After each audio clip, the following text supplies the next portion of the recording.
Bueno, em, buenas tardes a todos. Gracias por estar acá nuevamente en nuestra tercera sesión del Grupo de Estudios de Causalidad, Evidencia y Políticas Públicas que organizamos en Faro y que tiene por objetivo discutir desde un punto de vista formativo e investigativo cuestiones vinculadas a lo que dice el título del grupo, la causalidad, la evidencia y las políticas públicas.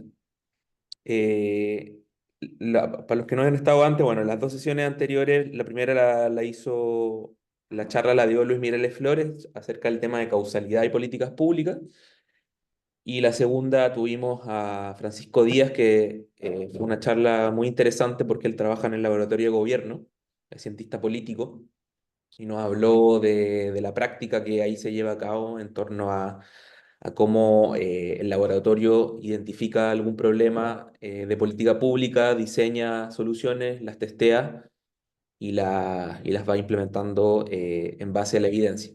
Surgieron varios problemas en la discusión y Felipe me dijo hace un tiempo atrás, bueno, viene participando en el grupo hace tiempo, y lo conozco también porque ha estado en la jornada de epistemología de la economía, que ahora estamos acá con un colega Pato, justamente en ella, en Buenos Aires, y está haciendo su magíster en la Universidad Erasmus de Rotterdam, justamente en el área de filosofía de la economía e historia de del pensamiento económico.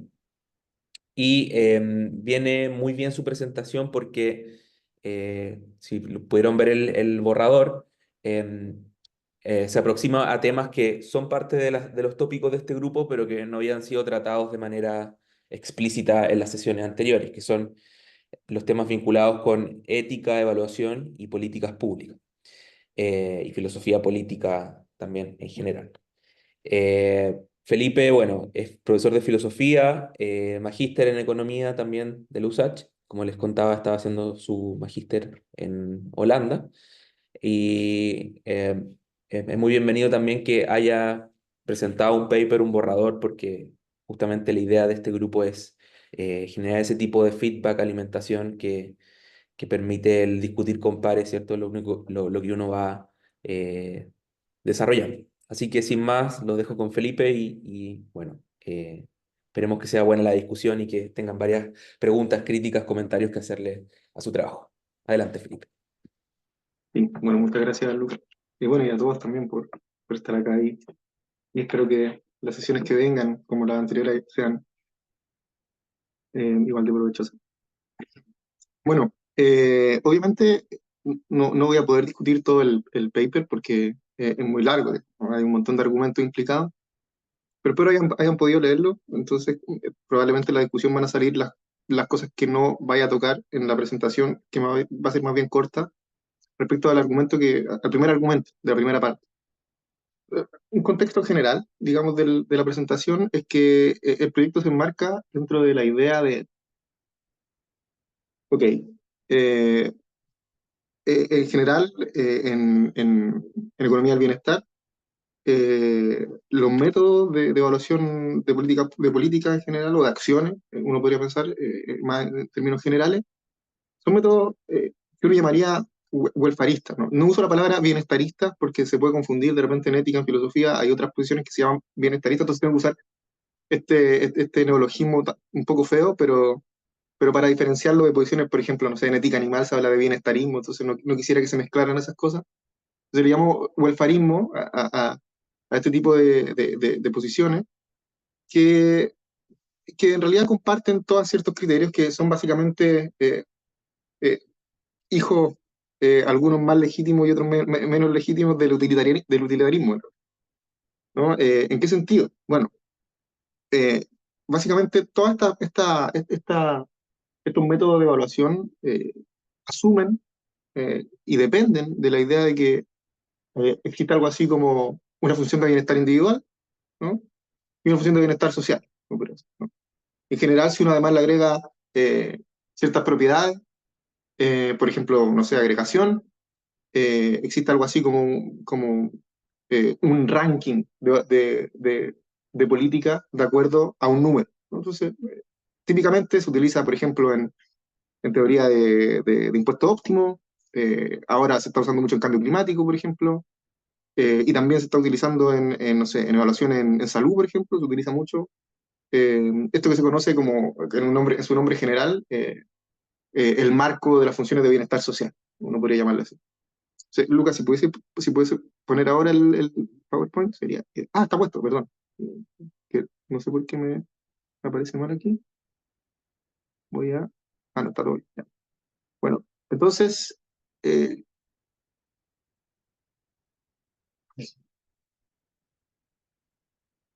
ahí está, perfecto. Tú andas Entonces, diciéndome cuándo pasó las diapositivas. sí, es que no sé por qué, sí, ahí sí. Ya, que no sé por qué.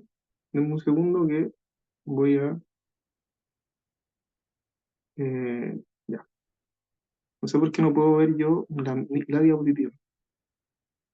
Aquí está, perdón. Un segundo, y ahora sí. Ya, entonces, claro, mi intención en realidad es mostrar que, claro, que este enfoque en general no es suficiente, ¿no? Es inadecuado para considerar la justicia. Uno podría pensar que en general, bueno, el método de funciones de bienestar social lo que buscan evaluar es sobre todo justicia, ¿no? Ese es el objetivo fundamental. Uno podría pensar eficiencia como el primer criterio, pero justicia el segundo o al revés, ¿no? De hecho, en los 70 bien interesante esta discusión, por ejemplo, entre Rawls y algunos economistas, sobre si en realidad la primera virtud de las instituciones políticas debería ser o la eficiencia o la justicia, ¿no? Pero en cualquier caso, ambas son muy importantes. Entonces, lo que yo quiero mostrar y lo que traté de mostrar en este artículo era más bien que en cualquier consideración que uno hiciese de este marco de funciones de bienestar social, eh, la justicia parece quedarse corta, no alcanza a lo suficiente, ¿no? Entonces, necesitamos otros métodos. En esta presentación solo voy a mostrar que en realidad en la lectura más fuerte de lo que sería el welfarismo, no hay, simplemente la justicia no cabe, ¿no? El argumento es bien claro en este sentido, y voy a decir algunas palabras sobre lo que en general se entiende contemporáneamente como welfarismo en el marco de bienestar social, eh, que si bien no es tan utilizado como el utilitarismo, porque el utilitarismo sigue siendo por lejos el marco, eh, uno podría decir cuantitativo, pero también uno podría decir incluso, por ejemplo, qué sé yo, el cambio climático, el marco fundamental para considerar la evaluación de las políticas o la evaluación de los costos del cambio climático, por ejemplo, ¿no? Entonces, típicamente el utilitarismo sigue siendo el más fuerte y cualquier otra consideración se hace más bien a modo cualitativo. Entonces, eh, eso, voy a darle un poco más de contexto a este punto. Entonces, siguiente diapositiva, por favor. Gracias. Bueno, ¿cuáles son las características de la teoría en general, eh, eh, o más bien del marco de las funciones de bienestar social? Es que son teorías acto consecuencialista, es decir, que se exige una ordenación basada en la bondad de las acciones, ¿no? O sea, las acciones se mide a través de las consecuencias a las que conducen las acciones, es decir, al resultado a lo que conducen las acciones. Eh, eh, es muy interesante porque, bueno, en filosofía, por supuesto, hay teorías que no son consecuencialistas. Ahora, el problema es que, bueno, uno podría pensar que cualquier teoría puede ser como consecuencializable en cierto sentido. Y en ese sentido, por ejemplo, uno podría pensar que una teoría como la kantiana, ¿no? Una teoría moral como la kantiana, podría ser consecuencializable también y decir como, bueno, en el fondo estamos ordenando el bien de acuerdo a lo justo, por ejemplo, ¿no? Entonces eso significaría que necesitaríamos algo así como eh, algo más concreto para darle cierto contenido al consecuencialismo. Y eso sería el welfarismo, por ejemplo, ¿no? Yo ofrezco dos lecturas del welfarismo, una lectura débil y una lectura fuerte, porque justamente uno así podría hacer las diferencias claras entre lo que implica el utilitarismo y lo que implican estos hijos ilegítimos o legítimos del utilitarismo, ¿no? Hay una diferencia fundamental en ella, ¿no? Y es que, por ejemplo, el utilitarismo uno va a quedar claro, y me parece que eso es central en el paper, que el utilitarismo ofrece, eh, como implica a nivel de lo que está en juego, eh, que los bienes son personales, en ese sentido, el utilitarismo necesita, cae más directo, ¿no? Eh, a lo que es una ordenación de políticas públicas. En cambio, las otras posiciones requieren eh, algunas vueltas, si uno lo puede decir de una forma un poco vaga, pero va a quedar un poco más claro al final. Ah, bueno, en este sentido el acto consecuencialismo pone restricción a la ordenación, ¿no? Es decir, de acuerdo al resultado. La mejor acción va a ser factible, perdón, es la que conduce al mayor bien, y ese, o al bien esperado, no importa, ¿cierto?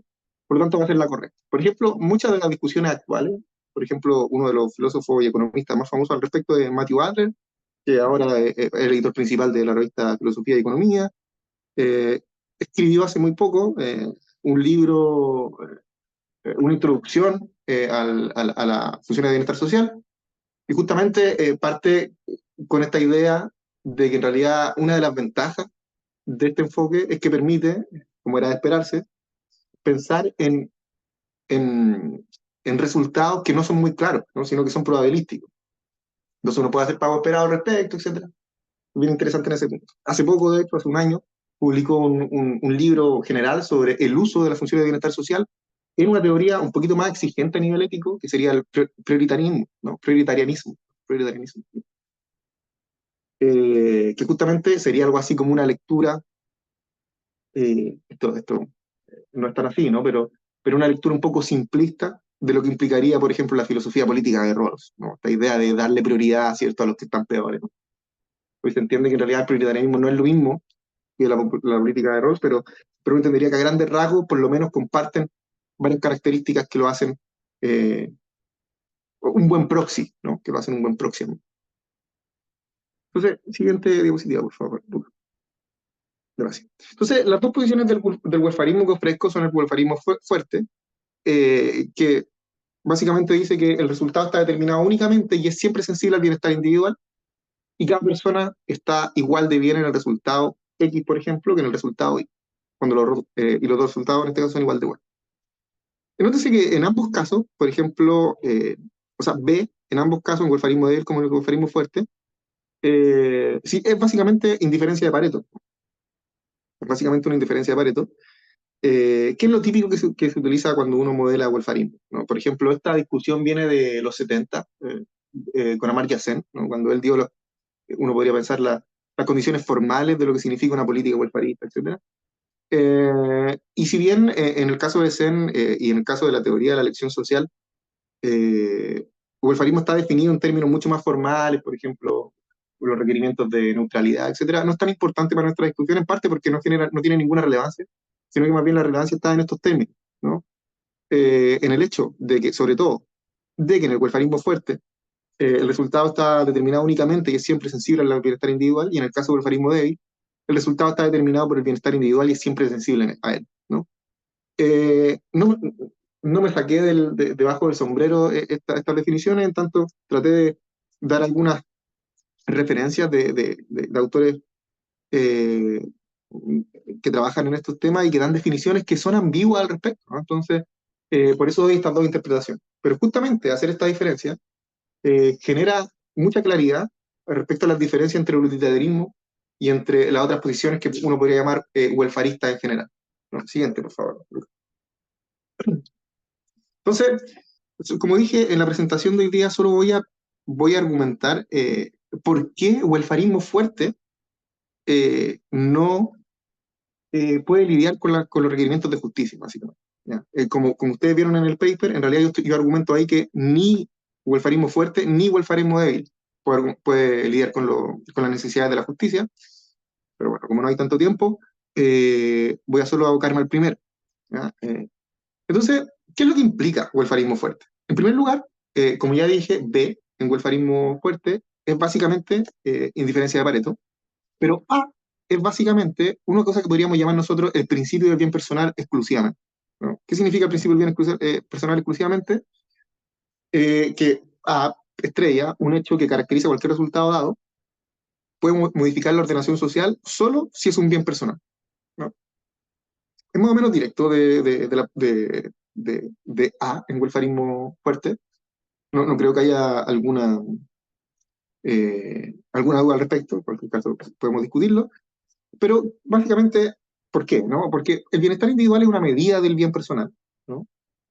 Y el welfarismo fuerte es una condición muy poderosa, se combina con además otro principio, que es muy típico, por cierto, la mayoría de las personas lo acepta, que es el principio del bien personal. ¿Qué es el principio del bien personal? En realidad el principio del bien personal es, eh, bueno, fue llamado así por un filósofo aún vivo, uno de los filósofos utilitaristas más famosos actualmente, que es John Broome, que él llamó al principio del bien personal eh,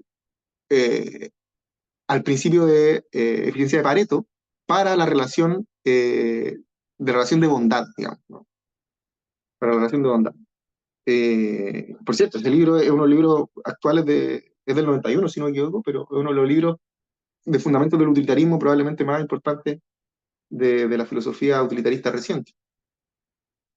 Entonces, el principio de bien personal exclusivamente y el principio de bien personal implican el utilitarismo como regla ética para la ordenación de política. Ahora veamos en detalle el principio de bien personal. Siguiente diapo, por favor.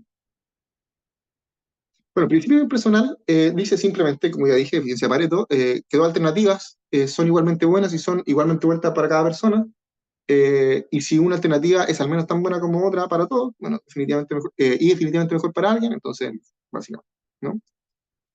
Obviamente, el principio bien personal implica la afirmación más débil de que A estrella, es decir, un hecho que caracteriza cualquier resultado dado, puede modificar la modificación social si se trata de un bien personal, ¿no? Evidentemente, ¿no?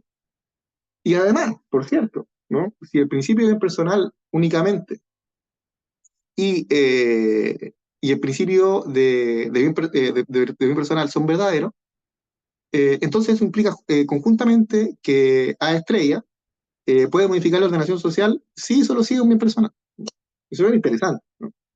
¿Qué es un bien personal? Pues, un bien personal es algo que afecta, como ya dijimos, el bienestar social, porque el bienestar social, o sea, perdón, el bienestar individual, lo siento.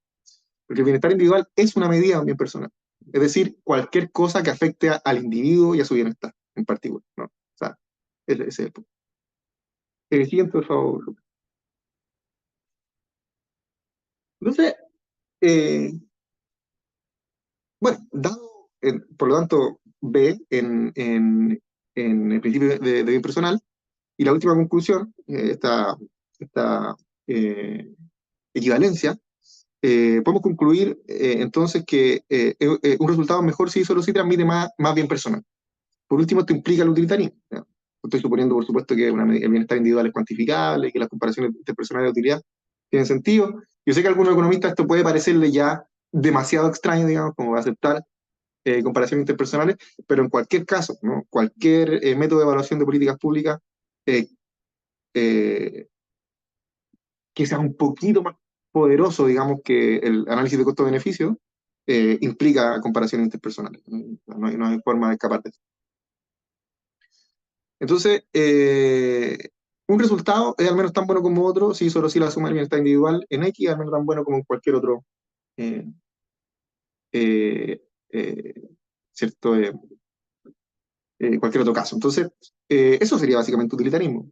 Yo en una nota al pie, en el documento que envié, mostré que en realidad no era tan directo, pero creo que en cualquier caso en la nota queda bien claro que se justifica completamente, o sea, que en el fondo queda demostrado que es el caso, ¿no?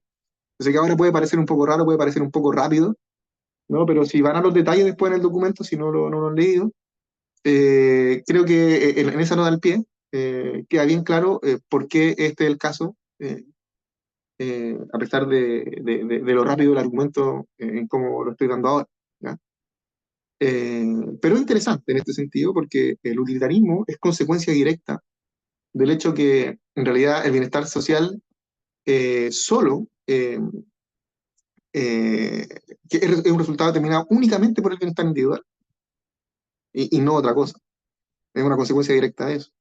Entonces, me parece que esto a mí me parece que es muy interesante porque uno siempre piensa en el utilitarismo a través de otro tipo de consideraciones. O sea, el utilitarismo es esta doctrina ética, ¿no? Filosófica que suma, ¿no? El bienestar individual y considera la suma mayor como, como la mejor, ¿no? El mejor, aquel estado que da más suma, digamos, que da un número mayor, el mejor estado.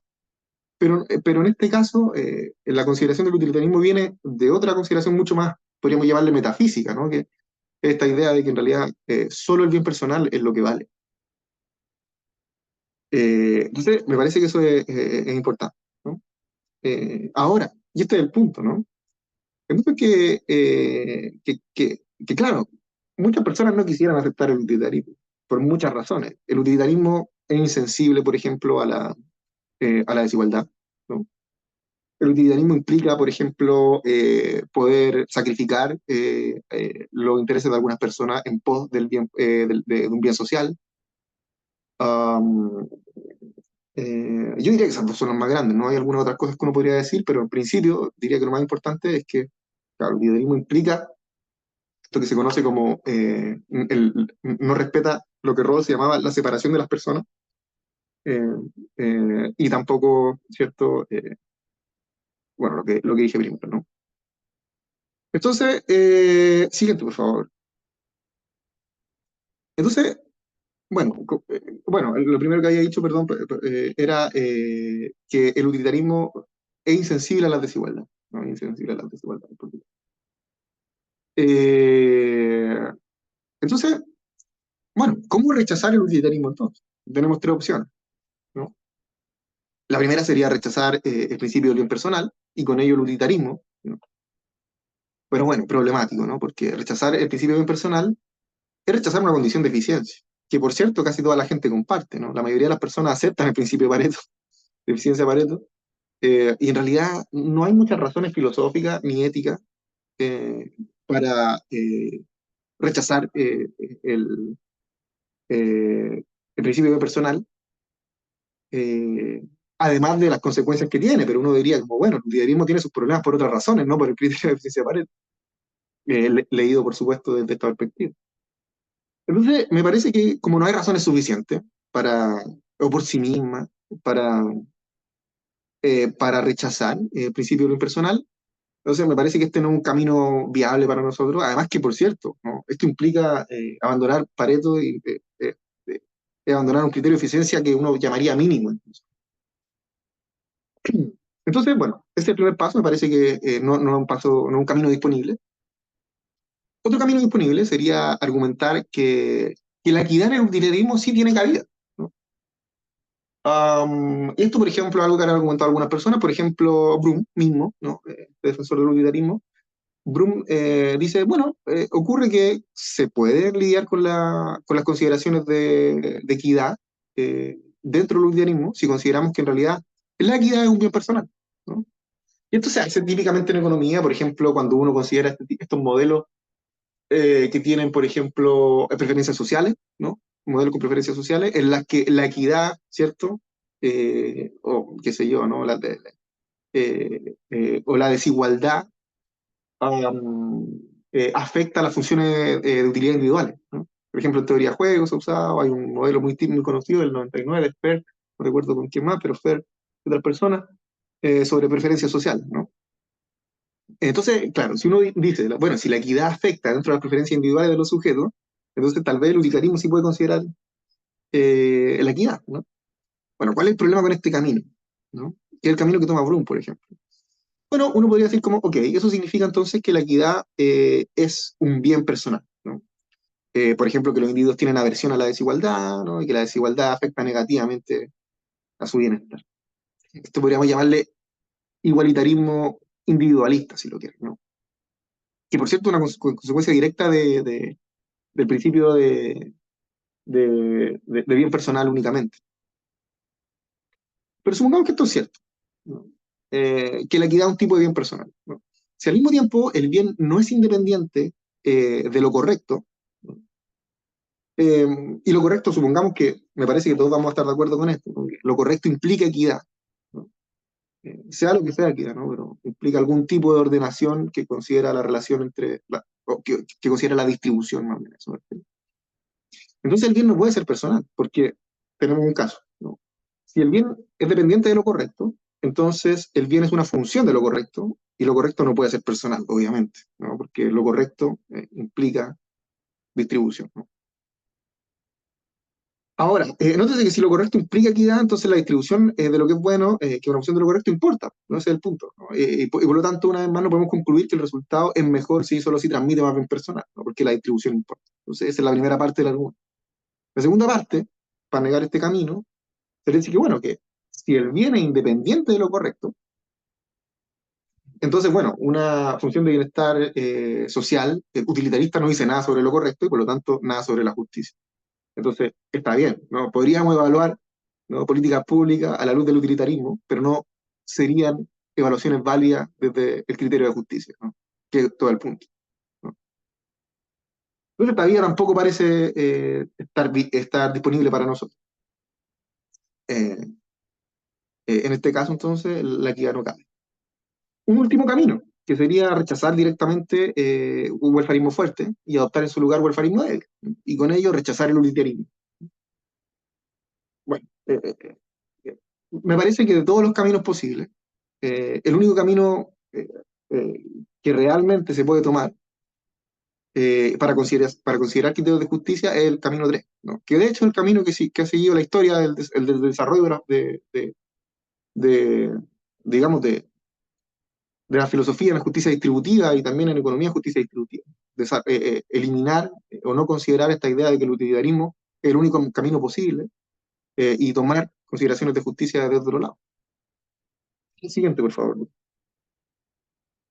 Entonces, por ejemplo, ¿no? Y esto está ligado, como yo lo planteé en el documento, dentro de la discusión que se dio en los 70 en la literatura sobre impuestos óptimos, ¿no? Porque, bueno, durante mucho tiempo, todo el siglo XX, eh, toda la literatura sobre impuestos era literatura utilitarista, ¿no? Por supuesto, economistas utilitaristas, pero literatura utilitarista, ¿no? En la que la justificación de los impuestos, ¿no?, se daba respecto a ese criterio y que, por cierto era muy progresiva si uno lo quisiese decir. Y incluso los utilitaristas negaron las consecuencias de la teoría a nivel de impuestos.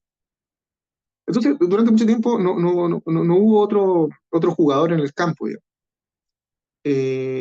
Hasta que en los 70 apareció, bueno, esta moderna teoría del impuesto óptimo, que justamente consideró una función de utilidad de este tipo, ¿no? Una función de bienestar social de este tipo, que después eh, ya Atkinson modeló de esta manera, y que hoy día, en los libros de microeconomía avanzada, por ejemplo, cuando se toman eh, eh, economía del bienestar, se presenta como una función que puede expresar básicamente todas las posiciones morales, ¿no?, disponibles para la distribución, digamos, de cualquiera sea el bien. Entonces, ¿a qué me refiero con esto? Bueno, es una función que uno podría llamarle como función general de bienestar social, y que Atkinson la usó para modelar justamente roles, ¿no? Esto es muy interesante porque en los 70 se utilizó el caso extremo de esta función, que era cuando beta tiende a infinito, para modelar el principio de diferencia de roles, esta idea de que en el fondo las políticas deberían elegirse de acuerdo a si mejoran las condiciones de los que están peor en la sociedad. Y eso ocurre cuando beta tiende a infinito, que en el fondo Leximin, ¿no? El Leximin. La regla de elección Leximin. Y bueno, por supuesto, cuando beta crece, se hace más prioritaria, ¿no?, ante los que están peor en la sociedad. Y cuando beta es cero, bueno, eso es utilitarista, ¿no? En el fondo, simplemente la suma del bienestar, como ustedes pueden ver ahí, ¿no? Y bueno, por supuesto, beta tiene que ser igual a cero o mayor, ¿no? Pero negativo no. Sí. Ah, entonces, bueno, esto se llamó la función de bienestar social de Atkinson, y hoy día se utiliza en economía del bienestar para modelar prioritarianismo, ¿no? Esta idea de que, como les decía, que en realidad hay una prioridad frente a para los que están peor en la sociedad. Eh, Básicamente eso. Hay muchas dudas respecto a si el prioritarismo funciona o no, en filosofía sobre todo, por supuesto, pero, Pero es interesante que se utilice este modelo para eso. Ahora, mi punto en el paper fue que incluso este tipo de modelos también fallan, ¿no?, en las consideraciones de justicia. Yo di tres argumentos, ¿no? Di tres argumentos al respecto. Los voy a simplemente nombrar porque no puedo hacer mucho más que eso. Denme un segundo. Voy a simplemente nombrar. eh, pero, ay, no. Pero bueno, básicamente, modelar de este tipo, bueno, sí, modelar de este tipo, eh, el bienestar, o más bien, tomar en consideración la justicia, ¿no? Implica, uno, que el modelo no toma en cuenta la separación de personas, ¿no? Entonces, representa de mala manera las consideraciones de justicia. En segundo lugar, el modelo implica modificar, porque en el fondo lo que hace es transformar el bienestar individual de una manera que genera que en ciertos puntos, ¿no?, de la distribución genera resultados injustos. Por supuesto, esto es un análisis más bien filosófico, más que cuantitativo, pero uno podría pensar que, por ejemplo, bueno, ese argumento lo doy en el paper, pero en algunas circunstancias genera resultados que son a todas luces injustos. Y en tercer lugar, bueno, no, este modelo no tiene una interpretación a nivel de justicia. Entonces, también uno podríamos llamarle como una especie como de caja negra en cierto sentido.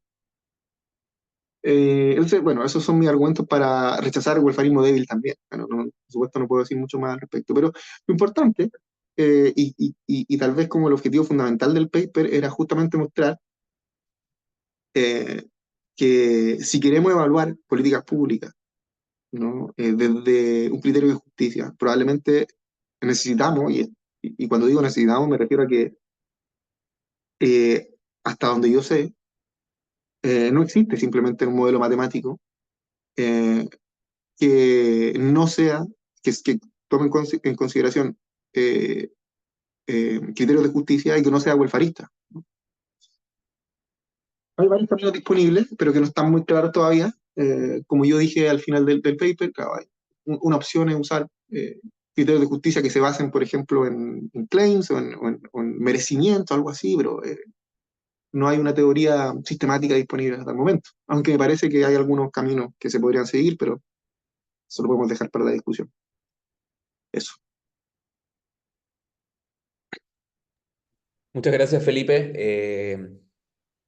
Te agradecemos mucho la presentación, estuvo muy buena y también gracias por dejar harto tiempo para la discusión, que me imagino que Sí. habrá gente que quiere discutir. Así que, nada, abrimos las palabras. Dame un segundo que pueda sacar la presentación. Eh,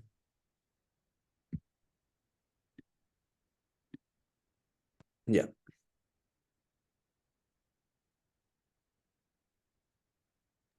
Bueno, yo tengo dos cositas para decir. Una más bien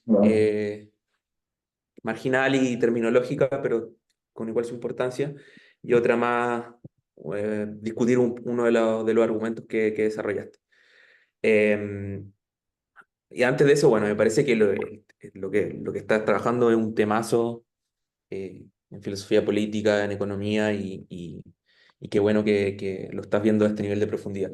Pero lo primero es como veo cierta en el tema de la sensibilidad en el fondo del welfarismo fuerte y débil y de las funciones de bienestar social a la justicia. eh, Veo que usaba el término justicia, equidad y justicia distributiva. No sé si lo usaste de manera más o menos equivalente. Eh, y creo que ahí hay un punto que podría afinarse en el sentido de que deja un poco de lado como la clasificación más amplia de las teorías de la justicia como pautadas, procedimentales y otros aspectos de la justicia que no son relacionados con la equidad.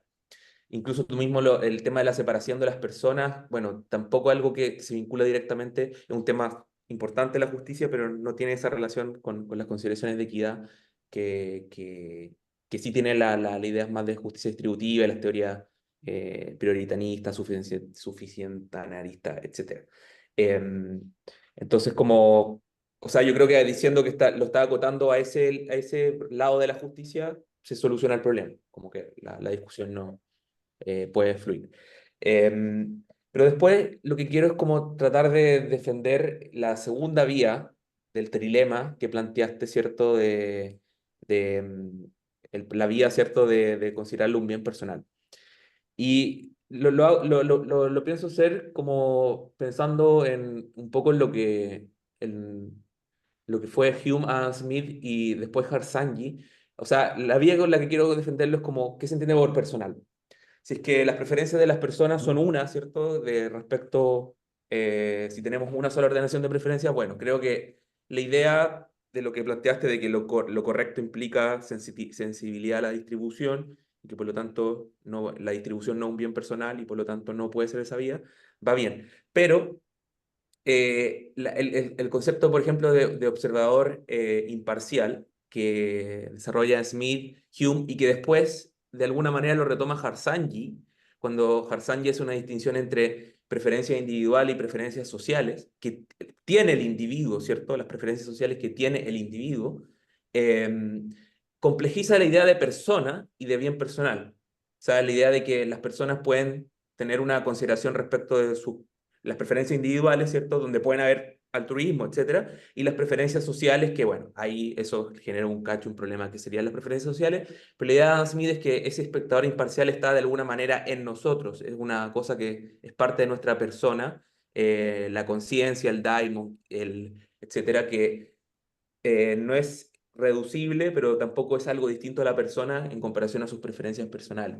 Entonces, ese espectador imparcial yo creo que podría ser alguien sensible a las distribuciones, o sea, uno lo podría pensar como sensible a la distribución y en ese sentido, por esa vía de, ya sea la de Harsanyi, desdoblar las preferencias, más allá de que Harsanyi defiende el utilitarismo finalmente, ¿no? Más allá de eso, me interesa el aparato, ¿cierto? Este de cómo decir, bueno, los individuos pueden tener preferencias individuales y a la vez sociales.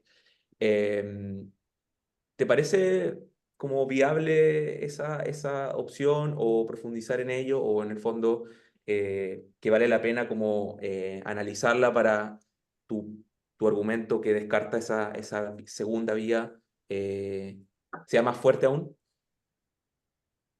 Y bueno, respecto al primer punto, sí, efectivamente, uso la palabra fairness y la palabra, claro, equity como, básicamente como sinónimo. Traté de evitar la palabra justice, porque creo que esa palabra es más fuerte, ¿no?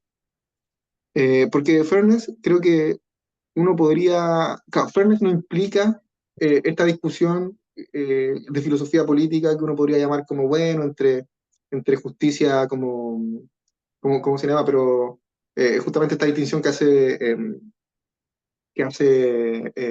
que hace Nozick, como este asunto de, como de justicia pautada y justicia más bien histórica.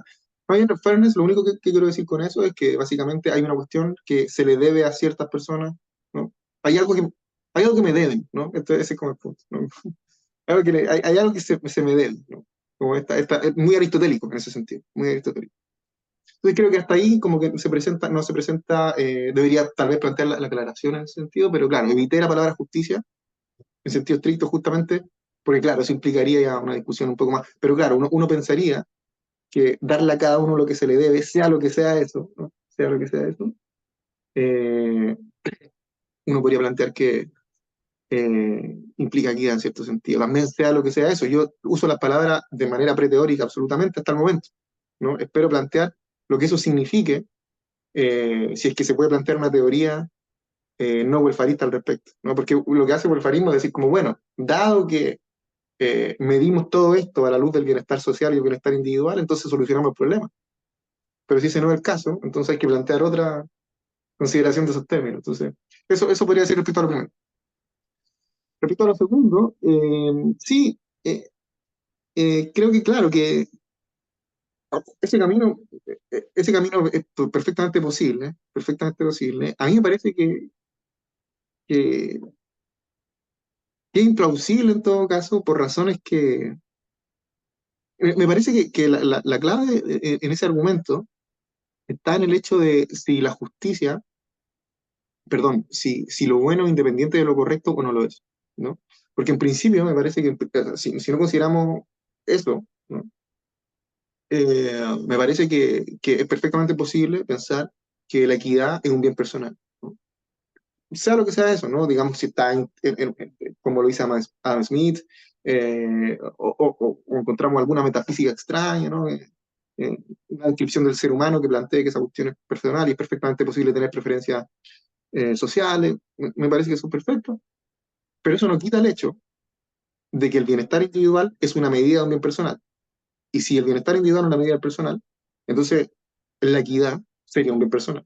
O sea, el problema con eso es que, claro, en el fondo, si es cierto que el bienestar individual, perdón, que la equidad es un bien personal, que parece ser implicado, ¿no? Eh, y además, pero y este es el punto, claro, si además el bien no es independiente de lo correcto, claro, y lo correcto implica equidad, que me parece también, ese es como mi único punto, ¿no? Si lo correcto implica equidad, ¿no? Que parece del todo razonable, sea lo que sea equidad, ¿no? Insisto, no sé, insisto, no sé, sea lo que sea equidad, si lo correcto implica equidad, que me parece que es del todo razonable, eh, entonces el bien no podría ser personal, ¿no? Porque el bien está definido en términos de lo correcto, ¿no? Es una función de lo correcto. Entonces, y lo correcto no puede ser personal. Entonces me parece que yo lo único que puedo hacer ante tu propuesta sería empujarte a decirme en qué sentido lo correcto podría ser personal, ¿no? Y esa es mi única respuesta, creo a esa posición. No, pero no sé qué te parece. A mí me parece fuerte, pero no, tal vez eh, se me da algo, ¿no? Sí. Adelante, Felipe. Felipe ahí tiene una... Sí. Bueno, muchas gracias, Felipe, por la presentación. La verdad es que me ha gustado muchísimo, aunque yo, como, bueno, sabe Lucas y José, bueno, en realidad todos los demás, estos no son mis temas. Yo vengo más bien vengo de la filosofía política, del idealismo alemán, otras cuestiones que nada que ver, así que puede ser que yo te haga algunas preguntas que sean un poco ingenuas o que, bueno, develen mi ignorancia, pero bueno, por lo mismo te pido tener paciencia, ¿vale? Eh, lo primero tiene que ver con el suficientarismo. Tú hablaste de prioritarismo y de igualitarismo, bueno, de igualdad. Y mi pregunta es, ¿por qué no consideras el suficientarianismo como una, no sé, variable de tu ecuación? ¿Me explico? ¿Por qué esa es una, digamos así, posición acerca de la justicia distributiva que no está considerada en tu... Quizás no se puede, no lo sé, pero bueno, me gustaría saberlo. Y lo segundo, a mí me hace perfectamente sentido la afirmación, lo correcto puede ser personal. Estoy pensando en lo siguiente, yo vengo como de una matriz deontológica. Por ejemplo, los derechos individuales. Por ejemplo, los derechos individuales como los considera Kant o como los considera, qué sé yo, mismo Nozick. Esos son derechos que garantizan un bien personal o, si uno quiere que son, claro, que garantizan un bien personal y que al mismo tiempo el principio bajo el cual se establecen es perfectamente universal. Digamos así, de mi perspectiva, lo que me resulta rara, la que me resulta rara es la afirmación de que lo correcto no puede ser personal. Porque es cierto que lo correcto no puede ser personal, digamos así, cuando la máxima en base a lo cual yo promuevo el bien personal no es universalizable. Y aquí voy a otro punto. A mí a veces me da la impresión que toda la argumentación presupone ciertas restricciones deontológicas. Entonces, ¿por qué hablamos de utilitarismo? Uno podría estar hablando de un utilitarismo sobre la base de premisas o restricciones deontológicas. ¿Me explico? Bueno, eso es lo que yo tengo para decir. No sé si te hace sentido o si tiene que ver con lo que tú trabajas, pero esas son como las cosas las inquietudes que me despierta a mí tu propia exposición. Gracias. Sí, gracias. Bueno, bueno, respecto al suficientarianismo, o suficientarismo, palabra rara, ah, se puede considerar. De hecho, por ejemplo, a ver, hay generalmente problemas, por ejemplo, los economistas que tratan con estas cosas, o sea, que en el fondo hacen filosofía de economía y además se dedican a las políticas públicas, generalmente rechazan el subsidiarianismo porque es una regla un poco desagradable de tratar, ¿no? Porque es una regla de dos pasos, digamos, ¿no? Entonces implica que en su versión más simple, ¿no? Primero, hasta cierto punto, hasta cierto, digamos, límite, sería prioritarianista, por ejemplo, y luego utilitarista, por ejemplo, ¿no? En su versión más simple. Ah, entonces, una regla de dos pasos, un poco complicada de aplicar en términos matemáticos, porque no se ordena según el ranking, como el utilitarianismo. Entonces, en general se rechaza por razones más bien eh, de tractabilidad, pero no hay nada en principio que no la haga welfarista. De hecho, en general, la exposición es welfarista y se acepta como una teoría welfarista. Ah, simplemente con esas propiedades un poco desagradables, pero que por cierto también se pueden solucionar, ¿no? Hace poco, no, o sea, no hace mucho tiempo, el 2019, parece una cosa así, un filósofo japonés publicó un paper sobre, claro, un suficientarianismo continuo, ¿no? Que era muy interesante porque justamente plantea esta posibilidad de hacer el suficientarianismo continuo y básicamente él lo llama como prospect utilitarianism. Entonces justamente se lo transformó el suficientarianismo en una especie de utilitarianismo. Bueno, hay muchos problemas tal vez éticos al respecto, pero en general me parece que es posible, ¿no? Sí, como no agrega mucho más a la discusión, además de que se puede considerar, no lo tomé más en cuenta, pero sí, efectivamente es una posición disponible, que es consecuencialista, welfarista, y lo que si hay alguna duda, sí, tal vez es no agregativa, pero en cualquier caso cumple con todos los otros criterios. Respecto al segundo punto, si lo correcto puede ser un bien personal, sí, ah, sí, creo que habría que hacer algunas distinciones más finas, tal vez, ¿no? Como, pero estoy de acuerdo, esas cosas caben perfectamente dentro de la discusión, porque en el fondo es muy general. Me pregunto, y solo lo puedo plantear a modo de pregunta, como, me pregunto si el hecho de que, claro, de que los beneficios, por ejemplo, llamémosle así, o el bien, ¿no? Que una persona obtiene de lo correcto, que por cierto es personal, ¿no? Es lo mismo al hecho de que lo correcto sea personal. Y que, eh, claro, que lo correcto sea personal. Me pregunto si, por ejemplo, en el caso de Kant, ¿no? Que para nada soy un experto en Kant, pero yo pensaría que, claro, que hay derechos individuales, por supuesto, pero que dependen de ciertas reglas generales, ¿no? De la lectura, por ejemplo, qué sé yo, uno podría pensar el derecho a la propiedad privada. Depende de una lectura, o de la teoría de la propiedad privada de Kant, depende del imperativo categórico, por ejemplo, ¿no? O de su lectura en el derecho, más bien, ¿no? Ah, me pregunto si lo que fundamenta esa teoría, ¿no? Puede leerse como un bien personal, ¿no? O más Pero, bien uno tiene que asumir desde un principio que en realidad esa teoría tiene todas las consecuencias individuales que tiene, porque, ¿no? Hay un bien que no es personal, ¿no? Entonces me pregunto yo si el orden justificatorio se puede dar vuelta. Me parece a mí que incluso en Kant eh, la justificación recae en que hay algo que no es reductible a lo personal, ¿no? Pero no estoy tan seguro, pero me parece que eso sería como la primera respuesta que podría dar, ¿no? claro, pero, ¿puedo decir algo, no? Lo que pasa es que hay un equívoco también, me parece, en la palabra personal.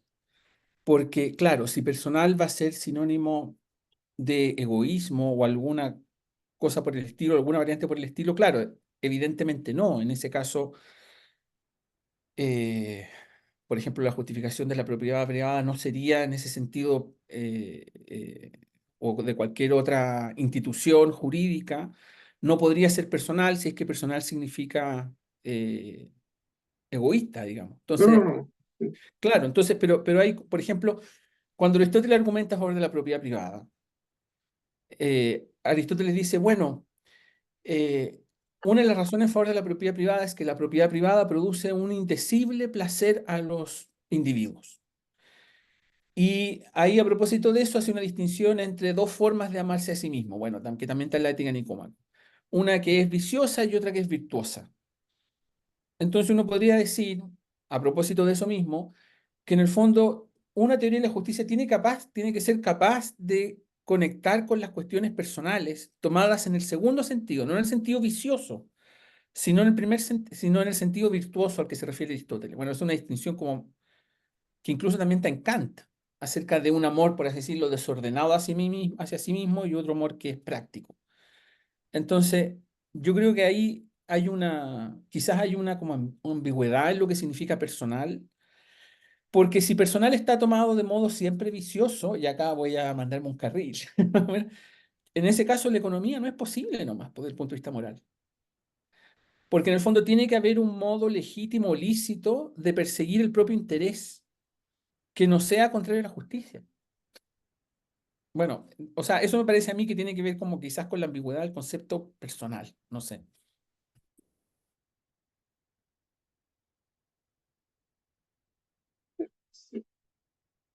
No, yo pensaría que personal me refiero simplemente a todo aquel bien que cabe dentro de la función de bienestar individual, ¿no? O sea, que en el fondo es todo aquello que se mide por una función de bienestar individual. En ese sentido puede ser perfectamente no egoísta, ¿no? No hay problema con eso. Eh, sí, sí, no diría que ese es el punto, diría que más bien eh, mi problema tiene que ver eh, con si realmente uno puede considerar que lo correcto puede ser individual. Me parece que, a ver, uno podría pensar, yo pensaría que la distinción está más a este nivel, ¿no? Como decir, como, bueno, puede haber, por ejemplo, una acción que, o sea, eh, lo estaba pensando en este argumento, recuerdo estaba hablando sobre, claro, como es fácil hablar sobre que lo correcto, ¿no? Tiene que ver con distribución de algo, de algún ítem o lo que sea, ¿no? Alguna, podríamos llamarlo una demanda incluso, ¿no? O algún requerimiento, ¿no? Cuando hay más personas implicadas. Lo correcto implica eso, ¿no? Implica al parecer, sea lo que sea eso, ¿no? Entonces me hace pensar, pienso que en circunstancias donde hay otras personas involucradas, lo correcto no puede ser personal, ¿no? Porque no puede ser algo correcto para mí, ¿no? E incorrecto para otros. Por supuesto yo puedo creerlo, pero eso es otra cosa. Entonces, no, lo que quiero decir es que lo correcto tiene que ser para todos correcto, porque si no, no es correcto, ¿no? El supuesto de la palabra, semánticamente. Ahora, mi pregunta es, entonces, bueno, creo que eso responde en cierto sentido el punto, pero creo también que uno podría plantear el siguiente escenario, ¿no? Decir como, bueno, pero ¿existe lo correcto cuando solo hay una persona involucrada? Entonces, tal vez ahí diría, bueno, tal vez es cierto, tal vez existe lo correcto, ¿no? Fuera de la política, ¿no? Existe algo así como una opción correcta, ¿no? Una acción correcta en términos como de, si uno lo puede llamar incluso racionalidad instrumental, sí. Puede ser. Creo que no afecta mucho a mi argumento ese caso, en todo caso, pero puede ser. No sé si esa distinción ahí estaría bien planteada, pero claro, sí, algo por ahí. Sí, sí.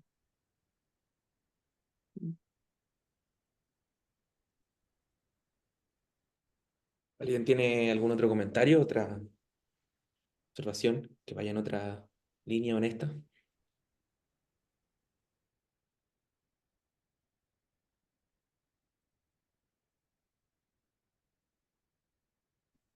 Yo tengo una por acá. Bueno, gracias Felipe.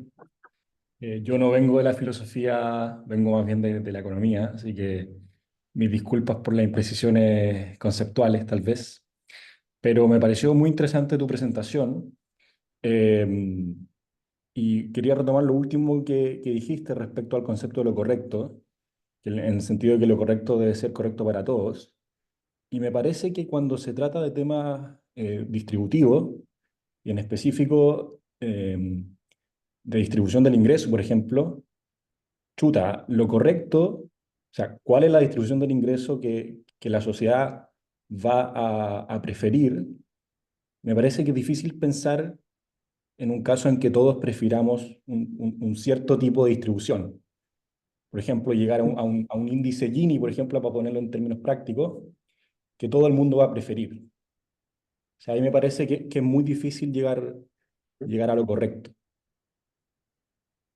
Es el comentario. Sí, eh, justamente, bueno, es que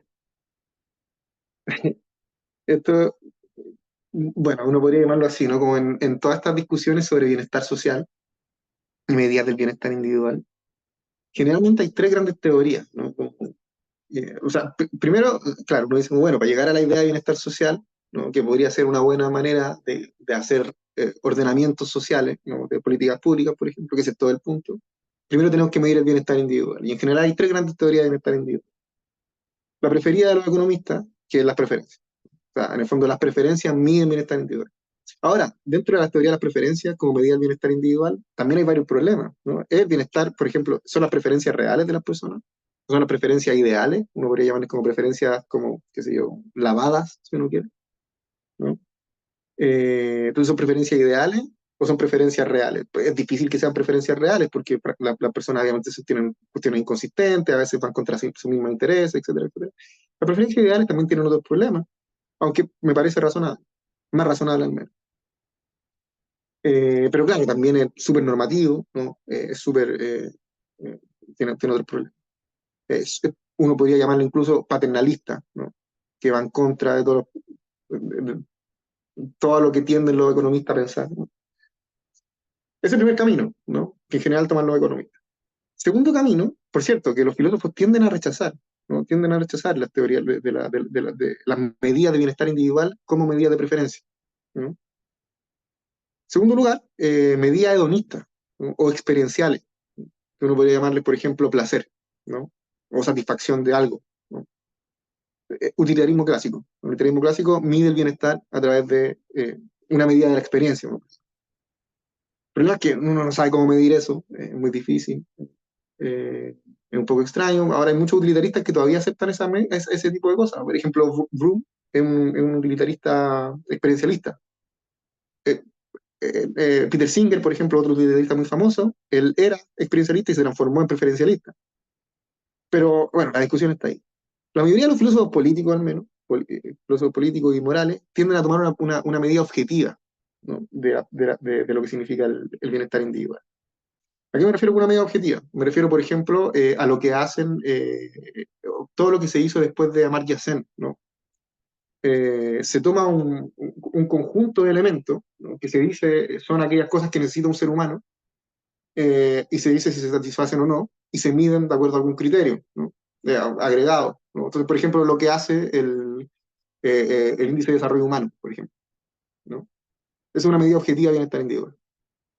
Eh, ¿Dónde estoy yo en este punto? ¿No? Yo estoy diciendo en ninguna, ¿no? Porque estoy diciendo que lo que creo es que toda medida welfarista, ¿no? Tiene problemas. Entonces, lo que estoy diciendo es que, o sea, mi argumento justamente está ahí, ¿no? Diciendo como toda medida welfarista tiene un problema. Entonces, yo diría, bueno, ¿no? Lo sugiero en el capítulo final, ¿no? Lo sugiero, digo, como, bueno, tal vez hay que medir otro tipo de cosas, y ese tipo de cosas tal vez es una medida objetiva de algo, pero de, por ejemplo, merecimiento. ¿Qué significa esto? La verdad no puedo decir mucho ahora, pero merecimiento es lo que las personas podría pensarse, ¿no? En términos incluso aristotélicos, ¿no? Así como lo que las personas requieren de una comunidad de iguales, ¿no? O por supuesto una medida objetiva súper amplia hasta el momento, pero bueno, algo así, ¿no? Entonces, no estoy midiendo bienestar, estoy midiendo otra cosa, estoy midiendo justicia directamente, pero ese es otro problema. Sí, yo tenía no sé si hay alguien que más quiera. Yo tengo una. Adelante, Martín. Sí, hay una pregunta que en verdad me lleva dando vueltas en la cabeza por harto tiempo.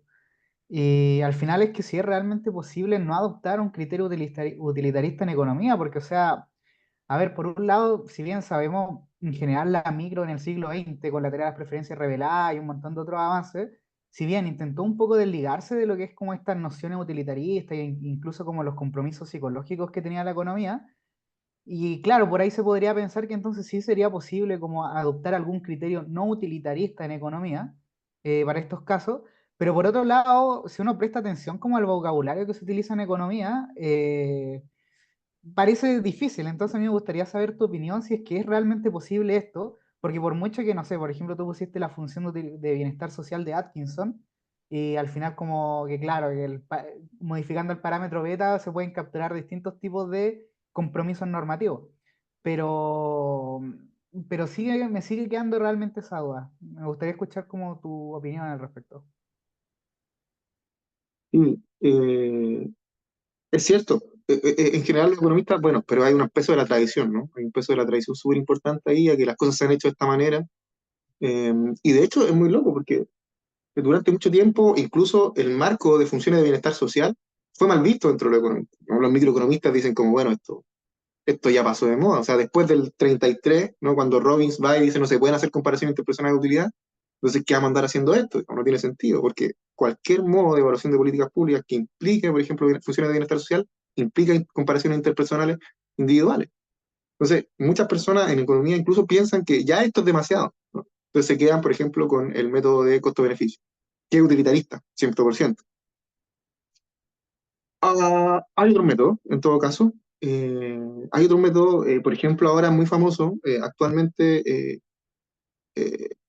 a ver, sí, hay dos caminos, ¿no? Hay dos caminos típicamente, ¿no? Está el camino de las funciones de bienestar social, que lo que hacen es entregar un ordenamiento de políticas públicas, y está lo que se llama como el fairness allocation, que es como esta idea de, en el fondo, encontrar la política pública, pero no entrega un ranking, ¿no? Que, por cierto, es muy desagradable, ¿no? Uno quisiera el ranking de preferencias sociales.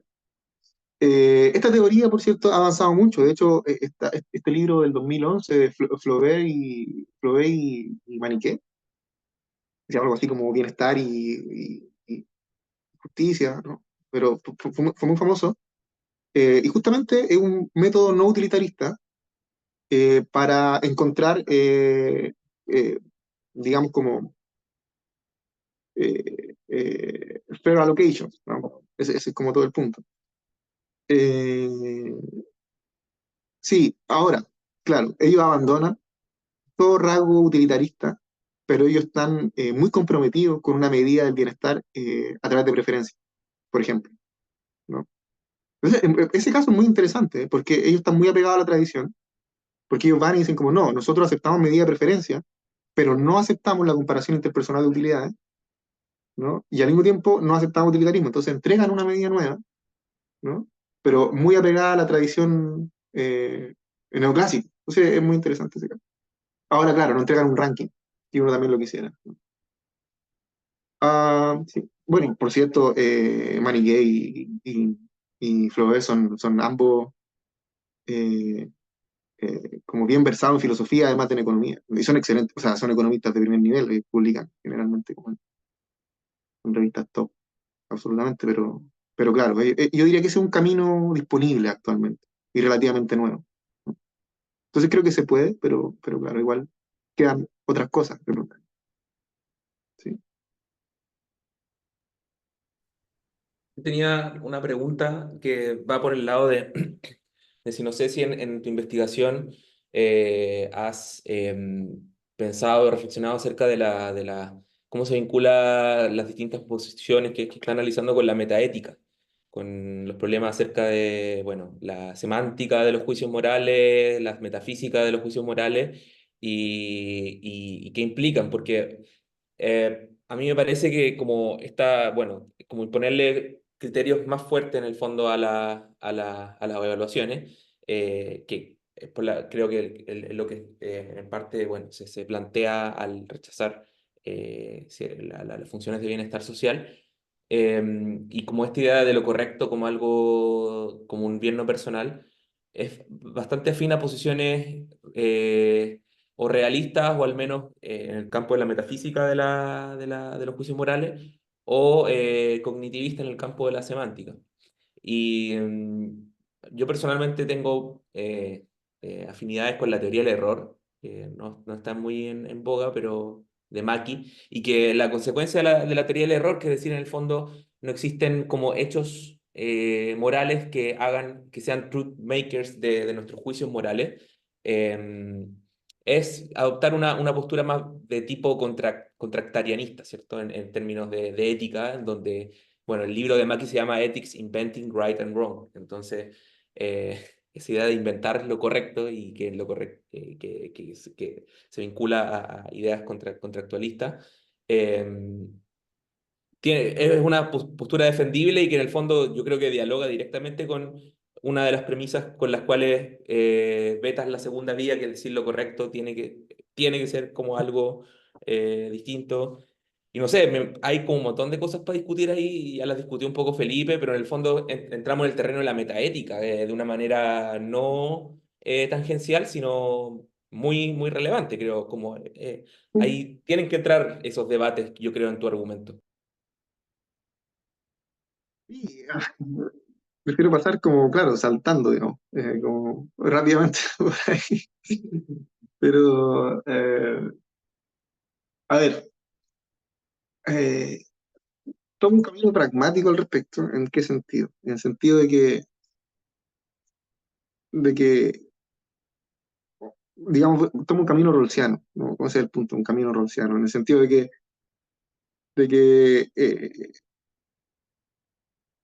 para ordenar una sociedad, digamos, sea cual sea, de lo que estemos hablando, eh, eh, y para ordenar una sociedad, ¿no? Claro, los ciudadanos requieren, sí, ¿cómo decirlo, no? Quisiera evitar o decir esto, ¿no? Como que voy a decir esto, como, al igual que Rawls, como que parto de la idea de que lo que hace una teoría de la justicia es modelar nuestras convicciones políticas, ¿no? Nuestras convicciones políticas. Y yo simplemente descanso, estoy descansando, no quiero hacer más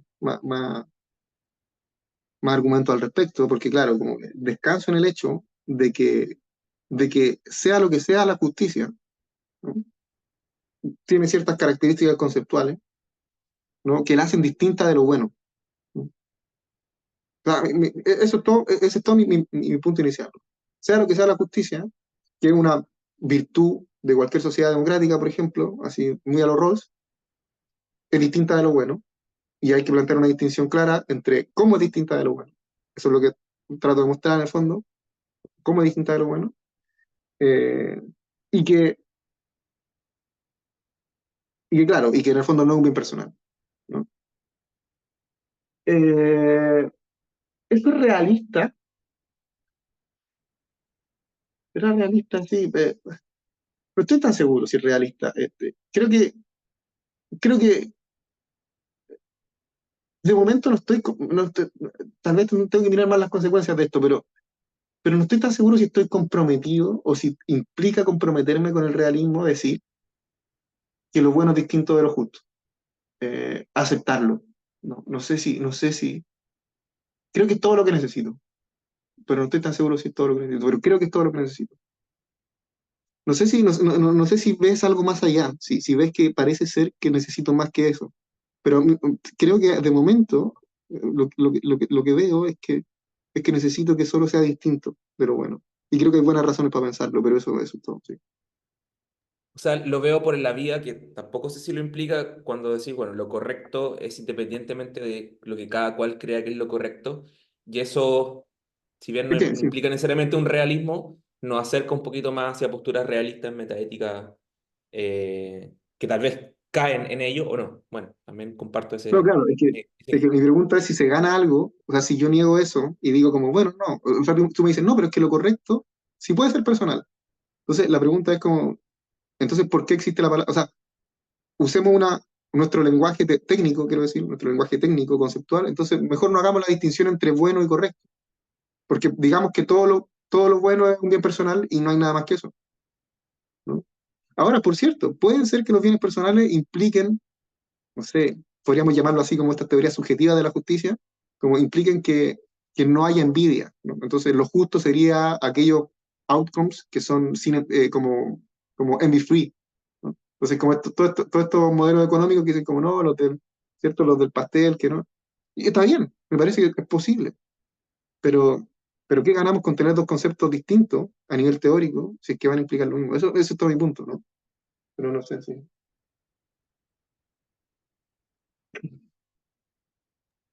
¿Algún otro comentario, pregunta, crítica?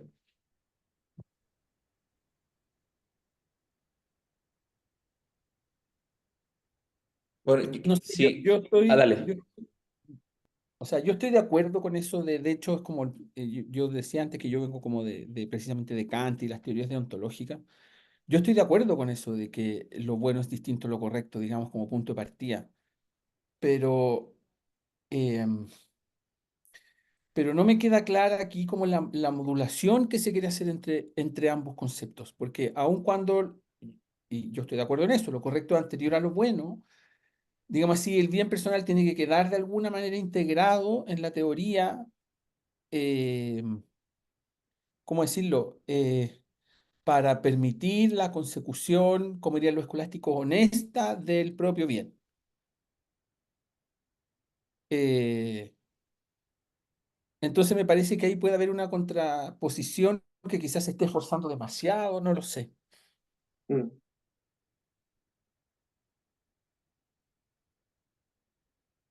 Pero, ¿qué tal si, por ejemplo, uno dice algo como lo siguiente, ¿no? Como dice, como, no, llamémosle, no llamémosle bien personal a aquellas consecuencias personales de lo correcto, llamémosle requerimientos, ¿no? Requerimientos de lo correcto, ¿no? Requerimientos individuales de lo correcto, por ejemplo, supongamos. Entonces yo voy y digo, por ejemplo, no, lo correcto implica requerimientos personales, ¿no? Para cada individuo, por supuesto, ¿no? Pero esos requerimientos individuales de lo correcto, ¿no? Son distintos a los bienes individuales y no provienen de lo correcto, por ejemplo, ¿no? Asumiendo la distinción inicial. Entonces, ¿captura esa la distinción que plantea o no? Como eso, porque creo que ahí, como que, creo que uno podría plantear que como que un bien personal, ¿no? Es distinto a a la consecuencia personal que tiene lo correcto, ¿no? A nivel individual. No sé. Sí, no sé. Es que yo creo que además el problema es que hablamos como lenguajes tan diferentes que no sé si hago las Mm, traducciones como... Me explico, no sé si estamos mm, pensando en lo mismo, pero yo mm, pienso básicamente en lo siguiente, un punto de vista como kantiano. ¿Cuál es la motivación? Primero, para Kant, la propia felicidad es un fin, es un móvil que todos los individuos necesariamente tienen. Porque ese es un hecho, dice Kant. No es algo que deba ser probado, es un hecho. Por eso la felicidad, un imperativo hipotético aceptórico. Después, el derecho, si uno quiere hacer como una teoría pura, el derecho, el único móvil que puede como considerar a la hora de armar una teoría del derecho es, digamos así, el autointerés. Lo que no significa necesariamente que el individuo sea malo. Y después, si uno hiciera una teoría de la economía en clave kantiana, el único móvil que debería considerar también es ese, porque es el único móvil, por así decirlo, el más elemental, el único que yo puedo como suponer en todos los individuos. Ahora, de eso no se sigue que el propio interés se constituya como en la medida de la justicia o ah, de por la supuesto, corrección no. de las acciones que Mm, hacen los individuos. ¿Me explico? sí, no estoy de acuerdo. Sí, sí, sí, Entonces, mm, sí, no, no. Sí, sí, estoy de acuerdo. Creo que, a ver, mm, estoy de acuerdo y no quisiera negar eso para nada. No quisiera negar eso para nada. Creo que eh, no quisiera ir en contra, y creo que no lo hago, ir en contra de la idea eh, de lo bueno, ¿no? Y de que es bueno buscar lo bueno, obviamente. Y más bien lo que quisiera decir es que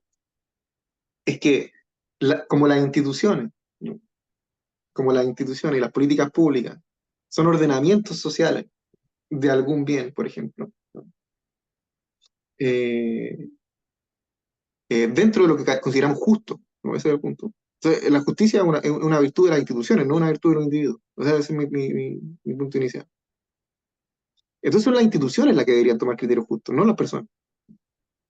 Entonces, tal vez sí, ese es un buen punto claro, un buen punto. Entonces, claro, la justicia no puede ser un bien individual, sino que más bien en ese sentido, tal vez.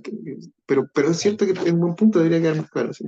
Tal vez, bueno, no sé si, en todo caso, no sé si estoy tomando bien el punto, pero me parece que No, pero, o sea, yo creo que te sirve, bueno, o para al menos alguien como yo, que viene como de una de un paradigma distinto, quizás te sirve porque evidentemente la consideración en ambos es diferente en el caso de la acción individual, donde hay una máxima de la institución, no sé, que no tiene máximas individuales, que puede ser juzgada como de otra manera, digamos. Claro. En todo caso, claro, igual, por ejemplo, esto uno me parece, pero no pensaba mucho en esto, pero en todo caso, la distinción creo que podría plantearse, ¿no? Esta idea como, por ejemplo, típicamente en estos problemas de Taurek, por ejemplo, como este asunto de, bueno, tenemos una situación en la que no tenemos suficiente y que además si repartimos todo igualitariamente, todos van a morir, entonces salvamos a uno y se mueren los demás, pero bueno, es mejor salvar a uno que no, ¿no? Que mueran todos. Entonces, bueno, ¿cierto? Esta distinción es típica, uno dice como, bueno, ¿qué es lo bueno? Bueno, lo bueno es salvar a uno, por supuesto, ¿no? En vez o sea, en vez de que mueran 100, que mueran 99 y salvar a uno, ¿no? ¿Y qué es lo justo? Bueno, lo justo es que tiremos una moneda, por ejemplo, ¿no? ¿Qué sé yo? ¿No? O lo Sí. justo es que muramos todos porque no nos alcanzaba, qué sé yo, ¿no? Pero lo que quiero decir es que es perfectamente razonable, ¿no? Plantear que incluso en el individuo pueda tomar este tipo de acciones de justicia, ¿no? Independiente de... bueno, sí. Sí, sí. Y que esta justicia no es bien individual, sino más bien es una consideración respecto a... Institucional. Claro. Son como O dos sea, niveles que... diferentes de no. consideración. Mm. Sí, yo quiero hacer una última observación, como, o no sé, última, pero como ya yendo hacia el final de la reunión, a raíz de lo que decía Martín, y hacer un poco una defensa del economista promedio que en el fondo utiliza un aparato evaluativo que desde el punto de vista del filósofo presupone un montón de cosas problemáticas, asume un montón de posturas, ¿cierto? Que tienen un montón de flags en la filosofía. Y como la postura estándar también del filósofo decir, bueno, aquí hay un problema de los economistas que nosotros nos vamos a hacer cargo de discutir más en profundidad y en el fondo poner en suspensión todos esos supuestos que operan en la práctica del economista y llevar la discusión a mayor profundidad. O sea, creo que es cierto que los economistas hacen eso, presuponen un marco que tiene desde el punto de vista filosófico problemas reales y que son los que estamos discutiendo, pero lo que quiero plantear es por qué lo hacen. Lo hacen porque simplemente hacen mala filosofía o porque están haciendo otra cosa. Y mi idea es que están haciendo otra cosa, efectivamente, y que en el fondo el economista está preocupado, bueno, de hacer investigación empírica, aplicada, o modelos, o desarrollar cosas, cuando preguntarse cómo es el mundo y hacer un par de evaluaciones. Y para eso, en el fondo, la opción que ha tomado la economía, y que es algo que ha hecho toda ciencia desde un punto de vista kuhniano, cuando se instaura un paradigma, ¿cierto? Cuando se pasa o cuando la ciencia empieza a ser ciencia normal, y deja ese periodo prenormal en donde hay múltiples escuelas discutiendo y no hay, ¿cierto?, una paradigma. Dice Kuhn, bueno, un montón de problemas que eran considerados legítimos desaparecen simplemente del radar, no es que sean resueltos, simplemente los dejan de discutir porque son problemas demasiado pantanosos para servir como un paradigma que permita hacer resolución de rompecabezas, que es lo que hacen los científicos, ¿cierto? Agarrar un problema que tiene una solución solucionarlo depende del ingenio del científico y no en el fondo de otras cosas. Entonces, lo que yo veo que pasó en la historia de la economía del bienestar es que, bueno, estuvo los tiempos, digámoslo así, pre-Robbins, donde Marshall, etcétera, aceptaban comparación intersubjetiva. Robbins hizo la crítica, el resto lo aceptó. Y después vino Bertrand Samuelson con las funciones de bienestar social, que fueron como una especie de promesa prominente de cómo ampliar el aparato de la economía del bienestar como a que lo había dejado Hicks, Robbins, etcétera. Y después vino la crítica de Arrow, ¿cierto? En Social Mm. Choice, el debate entre Arrow y Samuelson, y ahí los economistas dijeron, ¿sabéis qué? Esta área es demasiado pantanosa, demasiado filosófica, vamos a agarrar las herramientas que quedaron por ahí, en algunos lados vamos a hacer costo-beneficio, en otros lados podemos empezar a usar funciones de bienestar social, pero en el fondo dejaron de considerar el problema en el fondo de llegar a una economía del bienestar más bien una economía normativa, ¿cierto? Científica como un problema que el mainstream debería solucionar. Y se convirtió en una especie de rama que tiene cierto importante exponente, entre ellos Amartya Sen, en la economía misma, pero que en el fondo es como una especie de cosa que no tiene relevancia directa en el uso de conceptos de bienestar al hablar políticas públicas, al hacer finanzas públicas, etcétera.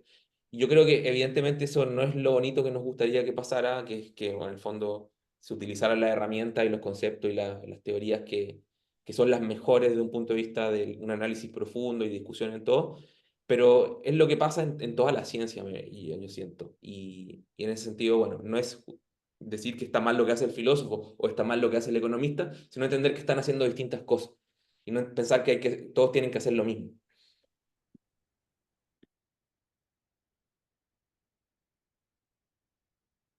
Sí. O sea, todos tenemos pega en el fondo.